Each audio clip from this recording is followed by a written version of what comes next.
ikhlas itu adalah kata asalnya adalah khalas. Makanya Khalas. ketika ada orang Arab misalnya bilang ya khalas tidak habis, khalas. Khalas itu artinya adalah habis, atau bisa dikatakan yang awalnya ada isinya, terus kemudian kita minum dikit demi sedikit botol itu, lalu terus kemudian jadi habis. Nah ketika jadi habis itulah namanya ikhlas, artinya dia benar-benar kosong.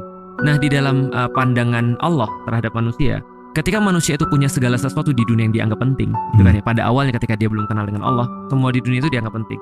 Harta dianggap penting, lalu terus kemudian manusia yang lain, istri, orang tua, anak dianggap penting, lalu terus kemudian usahanya dia dianggap penting, dan segala macam dianggap penting. Nah di ayat itu Allah sampaikan habisin semuanya.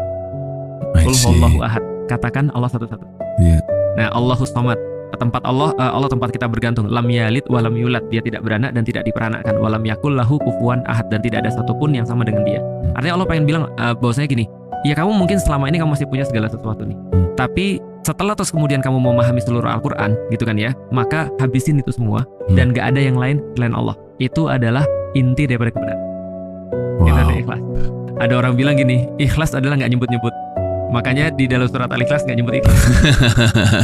Tapi itu maksudnya. Tapi berarti ikhlas habis selesai, artinya habiskan semuanya dan ujung-ujungnya hanya berporos pada satu, yaitu Allah Subhanahu wa taala. Betul. Dan Allah highlight pada proses, karena ikhlas itu tidak mungkin melibatkan kecuali prosesnya itu. Jadi kita tidak datang kepada Allah dengan langsung beriman pada Allah, tapi kita datang dengan semuanya. Ketika datang dengan semuanya, terus kita bilang la ilaha illallah, tidak ada semuanya itu kecuali hanya Allah. Nah makanya terus kemudian itulah proses kan ya. Jadi proses itu yang kemudian dianggap oleh Allah adalah bagian daripada pentingnya tauhid, mengesahkan Allah.